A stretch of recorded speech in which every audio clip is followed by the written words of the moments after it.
again, and welcome to Foreplay Radio Sex Therapy. I'm your host, certified sex therapist Laurie Watson, author of Wanting Sex Again, and blogger at Psychology Today and WebMD. And I have with me Dr. Adam Mathews, my co-host, who's a couples therapist, psychotherapist, and president of NCAMFT. Foreplay is dedicated to helping couples keep it hot. Each episode, we cover an aspect of sex that impacts your sex life and something that you can relate to. So if you find our discussions helpful, please give us a review on iTunes or Stitcher. We would love it if you would tell a friend about us. You can find us also on the web at foreplayrst.com. And if you have a comment or a topic that you'd like us to talk about, we'd love to hear from you. Please send them to us at info@foreplayrst.com. Thanks for listening. Now on to today's topic. Hey, Adam. So let's talk about time management this episode. Yeah, Laurie, good to be back at it. Time management and sex. What do you mean? That makes that sound very rigid and scheduled. Yeah. No, I think I mean, how do we manage our time in general so that we have enough time for each other? That seems to be the problem. That seems to be a big challenge for couples too. It seems inherent. Couples know that they need more time together. I've never met anybody that says they're surprised that they need more time together, right? Right. But how do you see it getting in the way of sex? I mean, I think that for some people, they think it shouldn't get in the way of sex, right? I mean, what's it, okay, we had a busy day, but we can roll over in bed and have sex, and that'd be awesome. And I think other people need to get into the mood. They need to have some energy left. And that's men and women. I mean, I'm thinking of both. I'm thinking of a guy right now who, for him, it's just like end of the day. And he's got normal testosterone, but end of the day, he just doesn't want to have sex because he's pooped, too tired. They've got middle-aged kids and they're running around. And it's just kind of the end of the day. And his wife is somebody who could just roll over and have sex. And so it's not always female, although oftentimes female who needs a little more time. Yeah, and couples don't build in time for each other naturally, do they? I don't think so. I think we think sex is supposed to happen naturally like it did when we were dating. But, when we're dating, we build in all kinds of time together. Yeah. We make plans together really. Top priority. Yeah. And so that it always comes more naturally. But I think over time of a relationship, right, as a relationship matures, time is diminishing. Right? It does. You don't get more of it as your relationship goes on. You actually get less of it. Yeah, because we throw ourselves into production. In the beginning, we're just all about each other, and then we got to raise a family. We got to earn a living. We got to build our kingdom, and life happens. Yeah.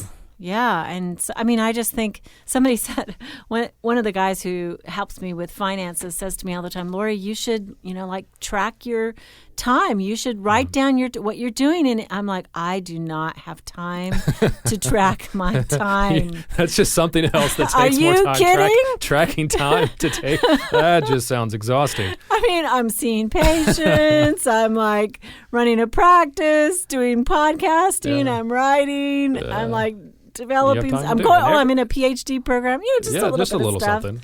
A few things. And everybody does that though, right? Whatever amount of time you have, it gets filled up. And I don't think that couples really have a realistic idea of how much time they're spending together. I had a couple that they said, "Oh yeah, we're spending time together." I said, "Okay, well, when was your last date night?" And they said, "Oh, we've had a couple here recently." And I said, "Well, how's recently?" And they looked at each other. I said, "No, in the last 4 to 6 weeks, how many date nights have you had?" Yeah. And it was like one, maybe, right? And that was there was a question mark around that. And once they started to track it and understand it, they realized this is a huge problem, and it's a much bigger problem than they were even accounting for. Yeah, and I think, people count time together in different ways.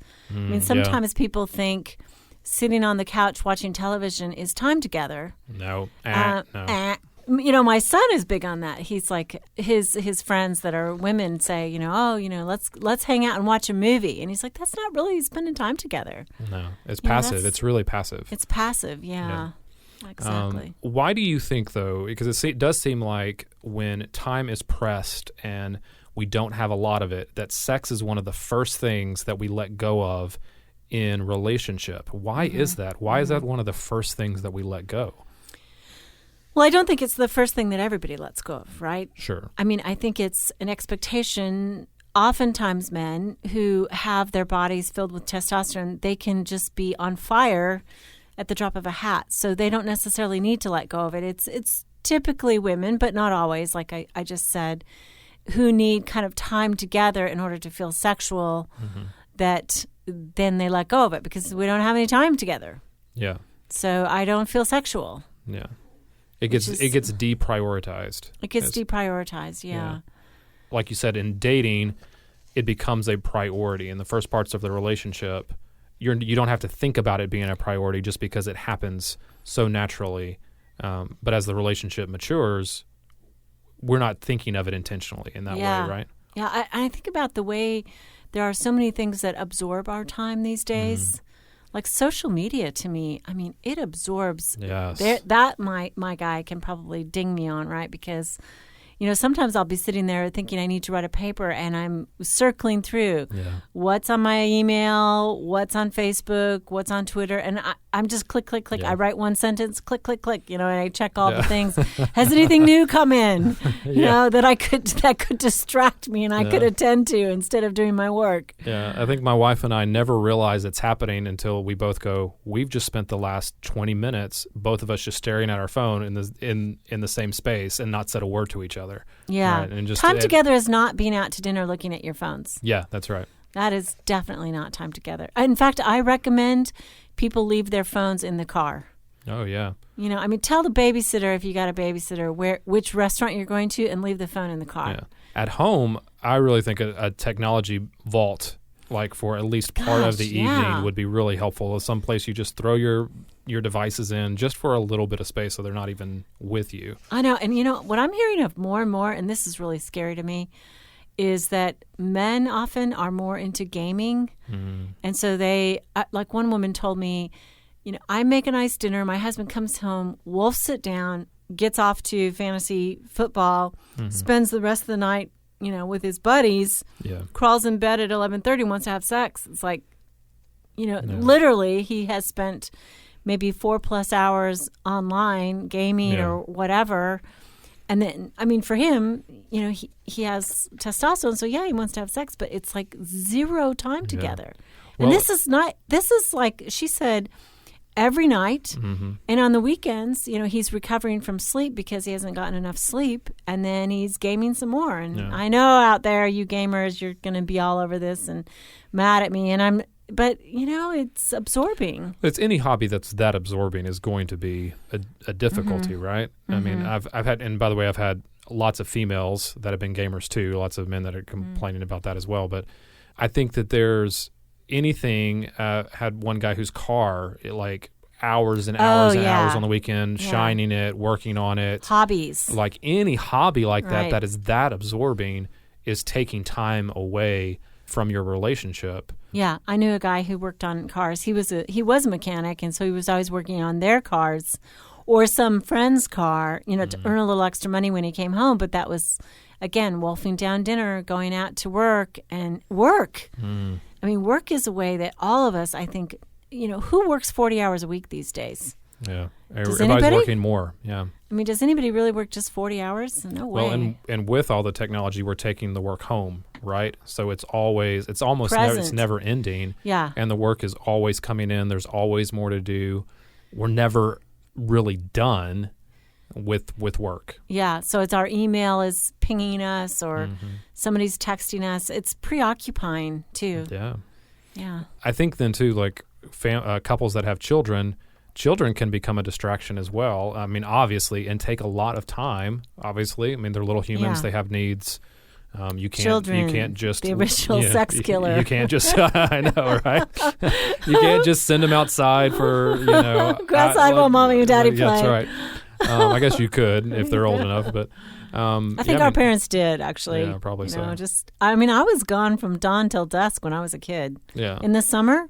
My parents didn't know where I was. Yeah, we had woods in the back of our house, so we were exploring the woods all the time. Yeah, different era, though. I mean, I know. But in the beginning, though, I mean, when kids are small, they can't do that, right? Right. And I've had lots of couples who are so absorbed in their kids' extracurricular activities, they're gone almost every night, almost every weekend is something to do with a kid activity.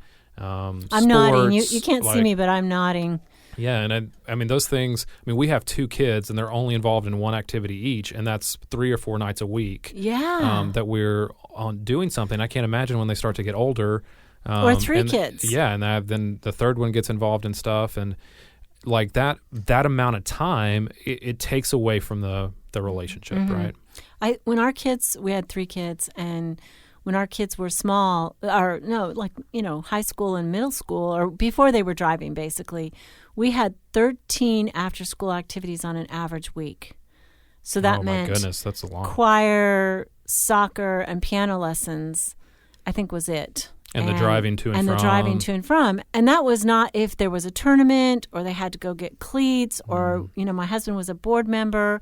That wasn't a board night. I mean, that was just basic. Yeah, it's a lot of time. And the 2 of us, we were just running hither and yon all the time. And it's amazing we could have sex at all during those years. Well, and I wonder about the message that we are sending to our spouse or our partner when we are so involved in these other things. It feels to me like we are sending a message that says these things are more important than you, right? And that it's that when I'm not willing to cut back on my hobbies, when I'm not willing to stop work, when I'm not willing to send the kids to bed early, that I'm sending a message that's saying all of these things are more important than you are. I think, Adam, it is kind of the way of the world these days. When I was a kid, my dad got home at 5. We picked him up because we had 1 car. We picked him up at 5 o'clock. He walked out of work. There were no cell phones. There was no email. He was not working. I mean, I think my brothers did like a little league, baseball kind of gig. And it was for 1 season, and they were both on the same team, and that was it. I mean, this is a different world that we're raising children in. And we have expectations about that. I mean, it truly is change in terms of the pressure. Yeah. Well, yeah, absolutely. I mean, I don't think we intentionally prioritize other things over our relationship. Yeah. Well, let's get back to this with some ideas of how people can restructure things so that they can have time for sex and sex becomes a priority again. You're listening to Foreplay Radio Sex Therapy with your sex therapist, Laurie Watson, and Dr. Adam Mathews, our couples therapist. We'll be right back.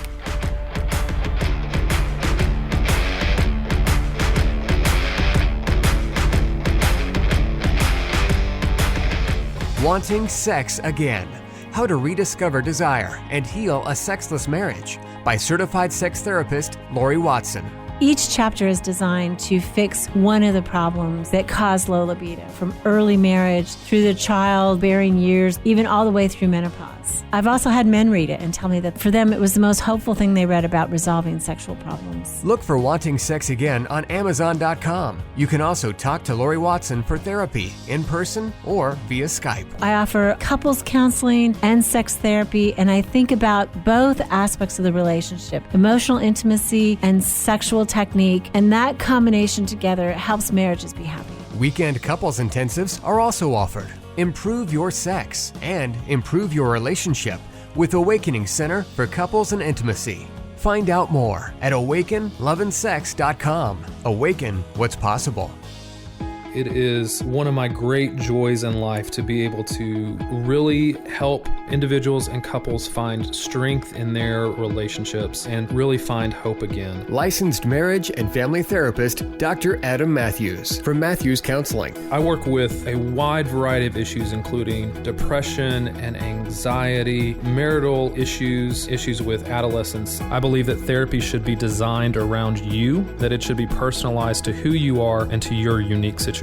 Therapy is available in office, online, and by phone. I want therapy to be comfortable for everyone. At our office, you'll find that we sit around a fireplace in deep, comfortable chairs, look at the problem differently, and offer practical solutions for you to take home and utilize outside of the therapy room. Schedule today and rediscover hope. You can find me on the web at mathewscounseling.net, Mathews with 1 T. You can contact us through email or phone and find a lot of resources on our website, mathewscounseling.net.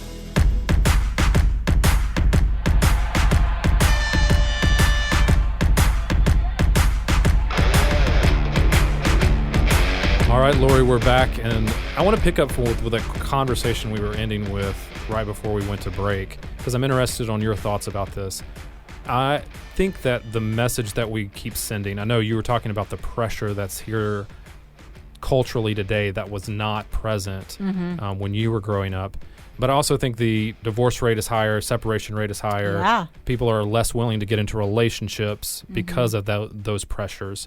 Right. And this is the question that I ask couples a lot, and that I ask myself too: is the thing that is taking all of our time worth my relationship?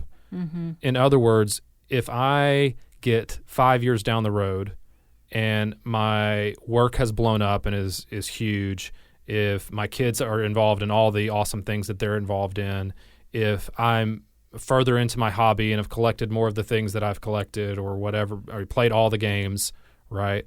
And I don't have my relationship, and and it's deteriorated, or we're separated, or it's even at a point where we are not enjoying each other anymore. Will that thing have been worth it? Will it have been worth my time?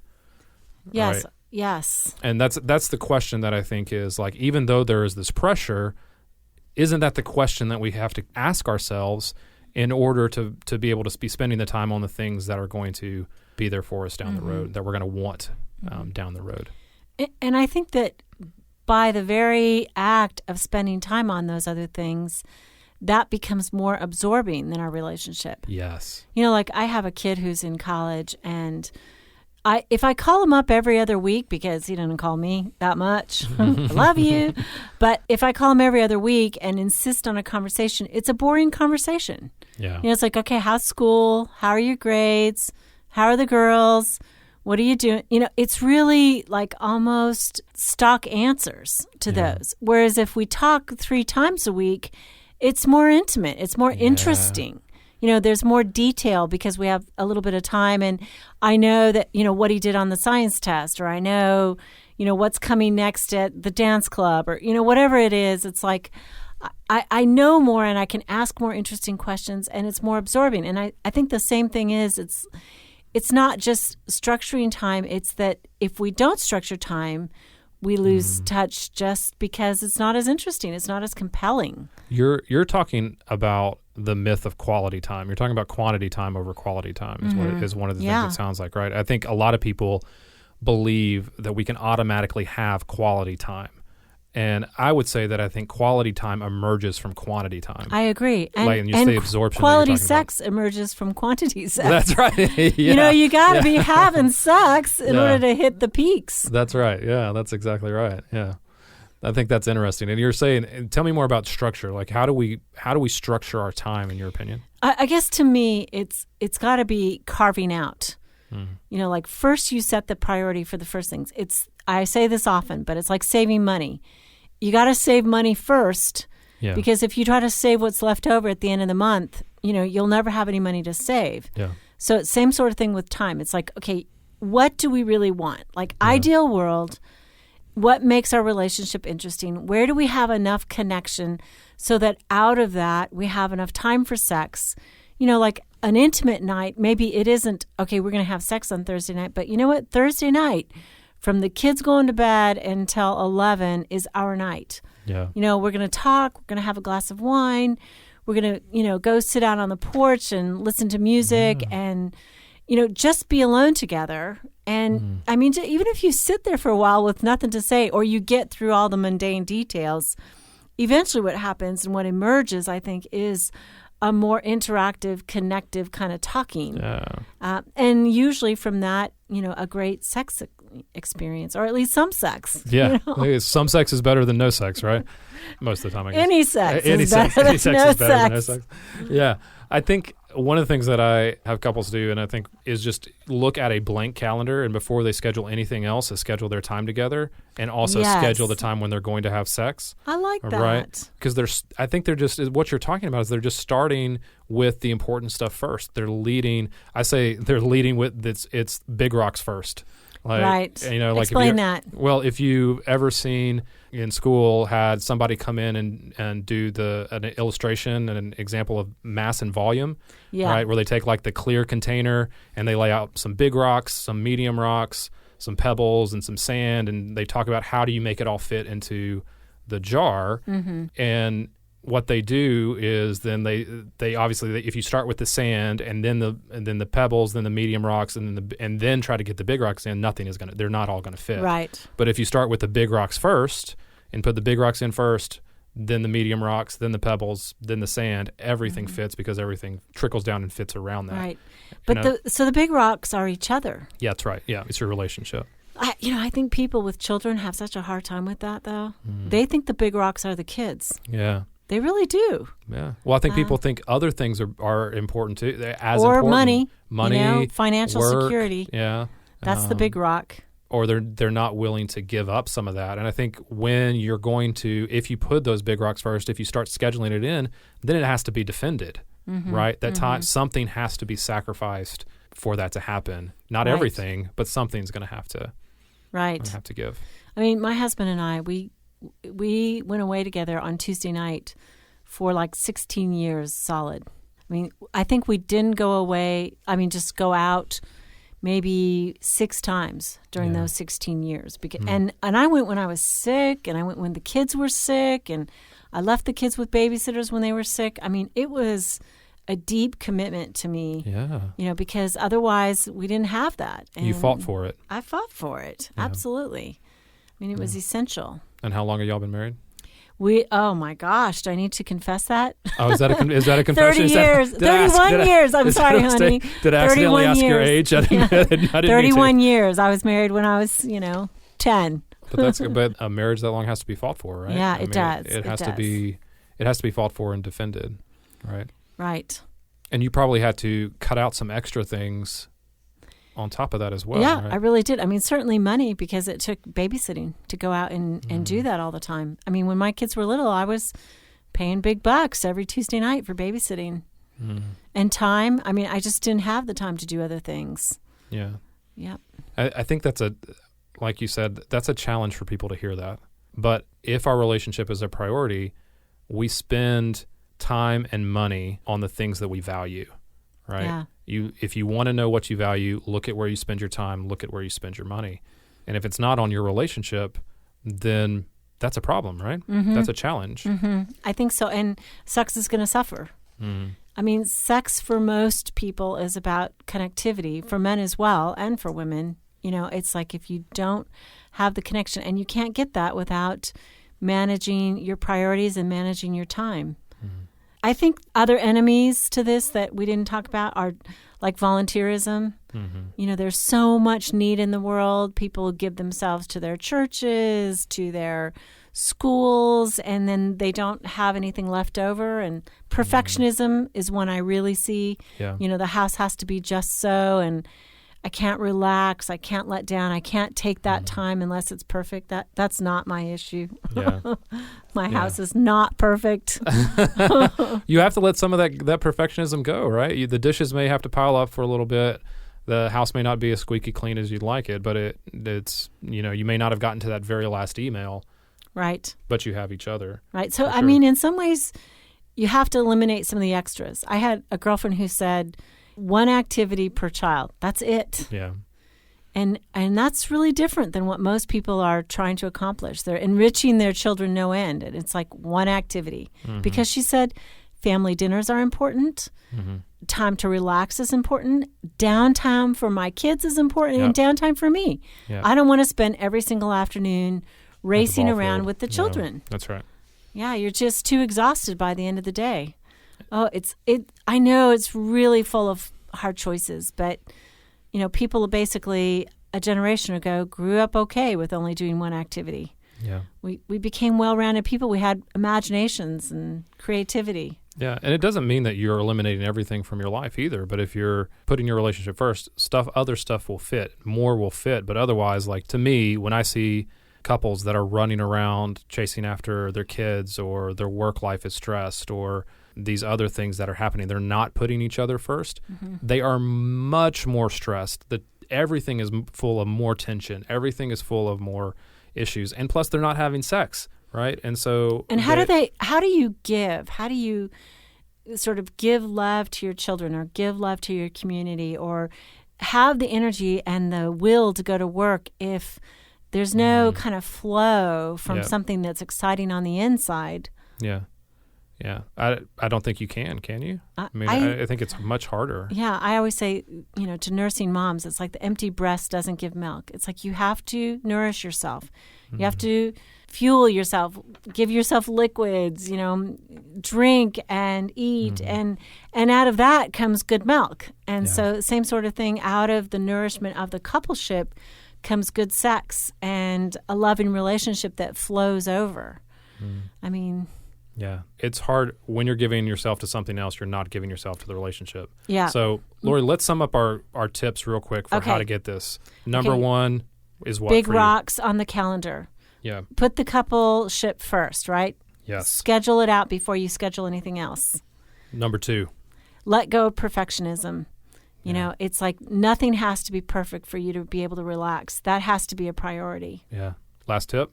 Number three. I would say my last tip is a challenge to everybody listening. I challenge you to take one night a week just for the coupleship, right? As a couple. Go out. I really strongly recommend go out because getting away from your home and all the burdens of your home, you got to get out of the house. Absolutely. Even if it means going to sit in a bookstore or a library together or the park or whatever, but get out. Yeah. And spend 3 hours at least alone together. Yeah. Once a week. Yes, absolutely to that. Prioritize your relationship. I just can't emphasize enough how much I think we both would agree that the issues that we see in relationship would have been solved a long time ago in the couple's history if they have just done these things and taken time and made each other a priority. Yeah, cheaper than therapy for sure. Yeah, absolutely. Okay. Thanks for listening. This is Foreplay Radio Sex Therapy with your sex therapist, Laurie Watson, and our couples therapist, Dr. Adam Mathews. Hey, help us stay on top here at Foreplay. We'd love it if you would subscribe and share it with your friends. And please take 1 sec and rate and review us. Thanks so much.